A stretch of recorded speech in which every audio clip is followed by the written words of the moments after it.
up in Newark, graduated from Caravel Academy, lived as a young adult in Newark the whole time, and when it was time for us to move, we were looking for an old house to restore. Looked all over the area, looked at Chester County, looked in Hockessin, Middletown, and wound up choosing a house in the city. And I'm from Baltimore. I moved around a lot. I spent a lot of time in New York, went to school in New York, and moved to Newark with Ted, and then we moved to Wilmington. How'd you guys first meet? We actually met online. And I didn't live that close because I lived in Pennsylvania at the time. And I don't know, we just hit it off right away and made the choice to kind of like move a little closer and see how things went, and took things really slowly, and then, you know, finally one day we decided we should live together and get married. You know, happy story from there. And you have kids? Yes. We do. We have 2 kids. Our daughter's 14, our son's 11. And so you were looking for an old house. Yes. And that was, you just wanted an old house to move into. And We did. We looked all over for a house. We came really close to buying a house in just over the line in Pennsylvania that was a little bit older than our house now. But ultimately, it just wasn't for us. It wasn't the right house. And we weren't even looking at this house. We drove by one day. They were having a yard sale. And it was for sale by owner. So she let us in the house, took a look at it, and that was it. It was a big project, but that was it. And then when you buy a house, you're also buying into the neighborhood. Yes. And what were your thoughts when you looked around the neighborhood here? My original business, when I got out of college in the early 90s, was down at 9th and Washington.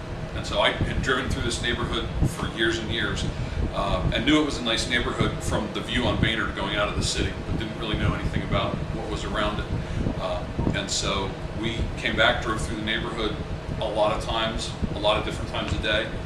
You come during the day, you come on the weekend, you take a drive through at 2 o'clock in the morning to see what it looks like. It was something that we were definitely aware of because of how much you hear in the media about what life's like actually living in the city. We never saw one thing that even concerned us, and so we decided to go ahead and give it a try. So you moved in about a year ago? It's actually longer than that. We bought the house in February of 2010. We settled. We didn't move in until May of 2010 because of doing construction in order to get the house moving ready. And we've been here straight through ever since. And tell me a little bit about the experience of living here. What's the neighborhood like? What's the city been like?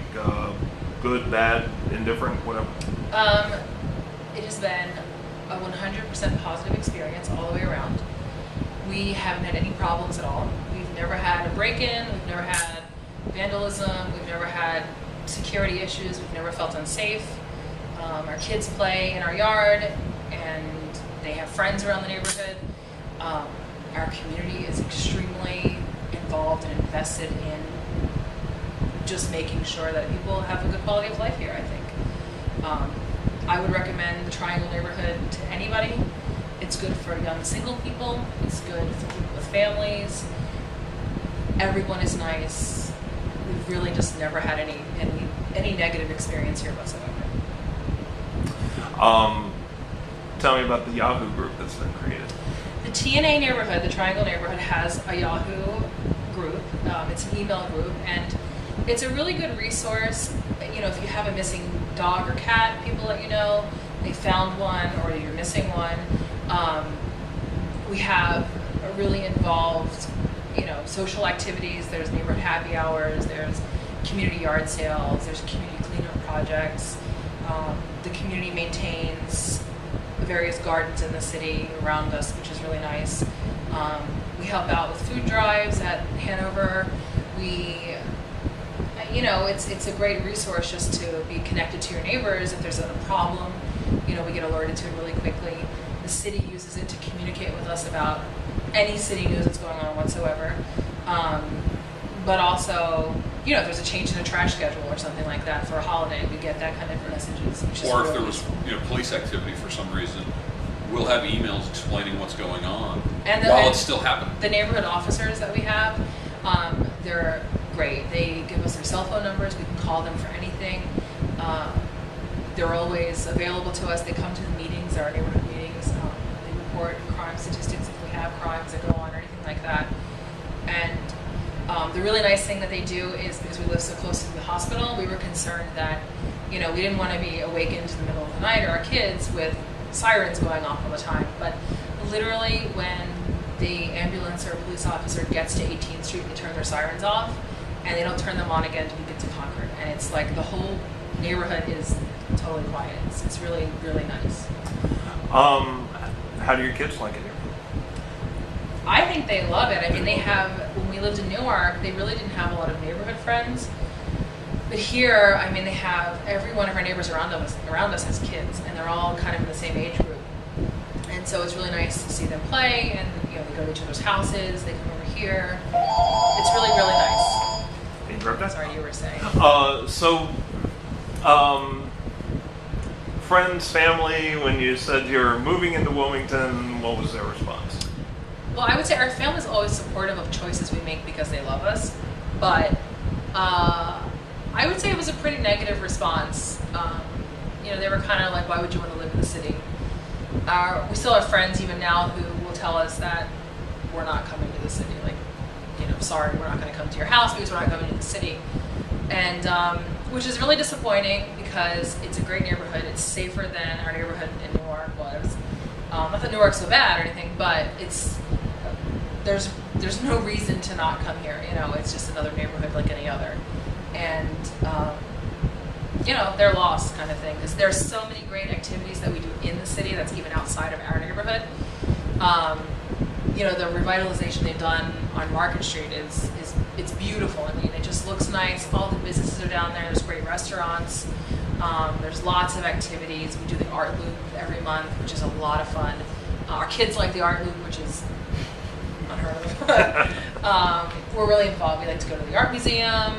The kids like the children's museum. The riverfront's really nice. The environmental center. I mean, there's so many great activities that we can do, and not just with the kids, but just the two of us. Even sometimes, the restaurants are just phenomenal, and it's a all-around good experience for us. And along that same line of the reaction of family and friends, I deal with it in my business as well. We're looking in the next year to open an office. And we've had a lot of serious conversations about whether we open an office inside the city or outside the city, because we've gotten pushback from clients about being in the city and saying they will not come in to see me in an office in the city.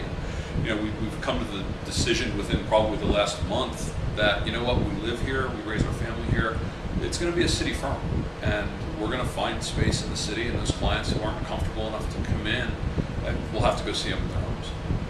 But it's interesting, the feedback that we get. They only see the bad news that's on the front page of the newspaper, and they make all their judgments about the city based on that. But I find that when they do come to the city, and they come here, they're like, oh, it's great. I mean, we've even had, like, our parents will drive through our neighborhood instead of just coming from a different direction. They'll be like, this is the best kept secret in the city. Why don't they tell people how great this neighborhood is? And you're like, yeah, well, we try, but it's nice. It's I think that if people just opened their minds a little bit and took a chance and went to one or two events, they would see very quickly that it isn't a scary place. It isn't what you think. It's very far from an inner city experience or anything like that, at least where we live. And there's really nothing to lose. It's all good. Okay. Well, you say where we live. We're 3 blocks from downtown. Yeah, I mean, we're not that far from downtown also. Yeah, so. Tell me a little bit about your business. I have a financial planning firm, Wolfer Financial Group. I've been in the business for over 17 years. Just opened our own firm about a year ago. And so we work primarily with small business owners and individuals focused on real financial planning. We're not entirely product driven. We do manage portfolios. We sell insurance, but all as an independent. And our real focus is on comprehensive financial planning for people to deal with the landscape we've been given here financially. So. And your clients, just location-wise, throughout Newcastle County, or? I have clients that range anywhere from New York State to North Carolina. Wow. The majority of them are within Newcastle County, and then the next largest group is down in the beach area that people tend to reach there. So And probably Maryland and Pennsylvania too Yeah. is pretty heavy for us. Yeah. yeah, And so you have to make those house calls, down to the No beach matter area. what. It's a Absolutely. sacrifice, but yeah, absolutely. They always try to be on a Friday afternoon, maybe extended. But it's to the actually weekend. nice too because sometimes it's good just to get out of the office a little bit and go and see someone in their home. And people tend to be a little more comfortable talking about the finances when they're in their own environment, So it's not so bad. Yeah. Where do you see the city headed? Where do you see the city in 5 years? I'm actually very encouraged. Again, I've been coming into the city almost daily, even before living here, since the early 90s, and the steps that I'm seeing taken in the big picture are in the right direction. I'm seeing a lot of city support for the areas that they want to expand. I'm thrilled with the projects they've done at the riverfront and down on Market Street.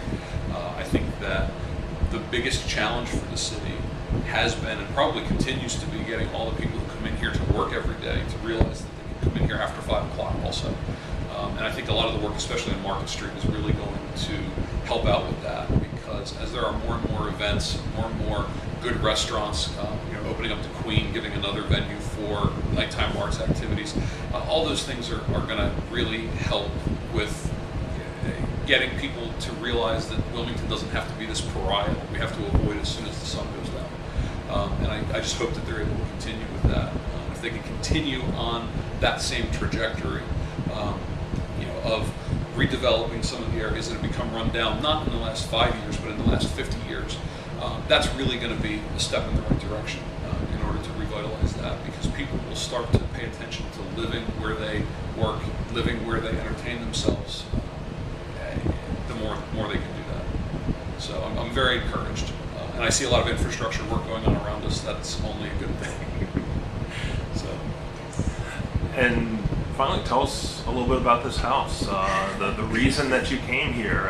Tell us Sure. about your experiences and the history here. Well, this house is one of the original historic houses on Baynard Boulevard. It was built in 1906 and was originally owned by a gentleman by the name of William Moore, who was, as we understand from the little bit of research we've been able to do, a produce importer.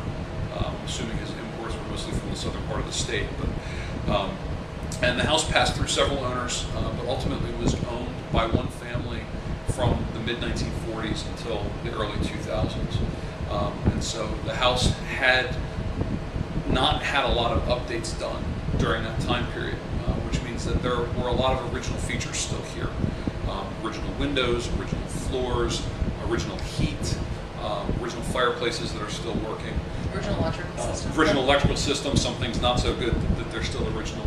Original So- safe is in the basement. Yeah, and so Enormous when we bought the house, it was with the idea to restore it as a long-term project, and we were about halfway through that. Our ongoing joke is that we spent the last 2 years stopping it from falling down. So we've done all the major systems. We're starting to work on the cosmetics now. A lot of the landscaping work, the painting on the inside, with a little Lux Central Aero being in the near future.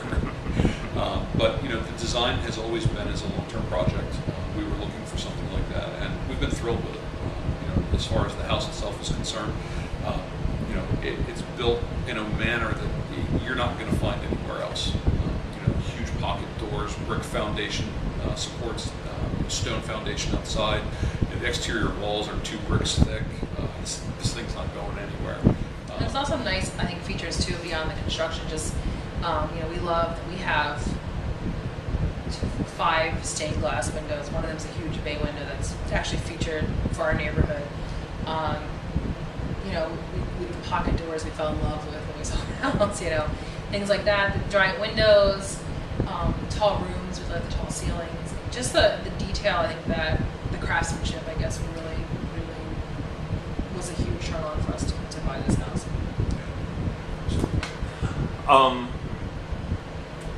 Back to the issue of drawing people into the city. Yes. First of all, the people that you have finally gotten to come in and experience it, is there a formula to that? Does it seem to be one thing that finally gets them to come in, or is it just you try everything and they finally break down? I've built my business for the last 17 years, one person at a time, and I think that that's ultimately the same challenge that the city has. You know, is that people who live here who really believe that there's something here to be had in a community that should thrive. It's a matter of getting people one at a time to come in and go to a nice restaurant. You know, go to Domaine Hudson, go to the Chelsea Tower, or Scott. Ernest and Scott, and Any of have a those. good experience. Go to a performance at the Grand, go to a performance at the Queen, and when you go and you have a nice time and you have a good evening and nothing happens, all the stuff you read about in the paper just suddenly doesn't happen. It becomes less scary the next time. And I think it's a degree of responsibility that we all have at some level to make sure people know that we're here. And I find that as long as we agree to drive them in the city, Yeah. and we're very fortunate to have a house in the city that has a driveway. Not everybody has that.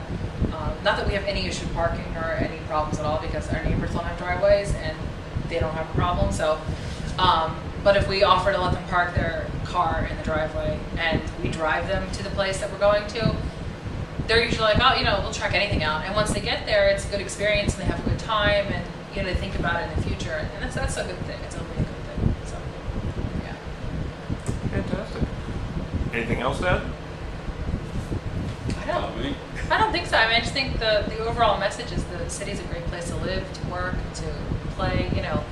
There are only good things here, and if you haven't been to the city, you should give it a shot. You've got nothing to lose. Fantastic. Absolutely.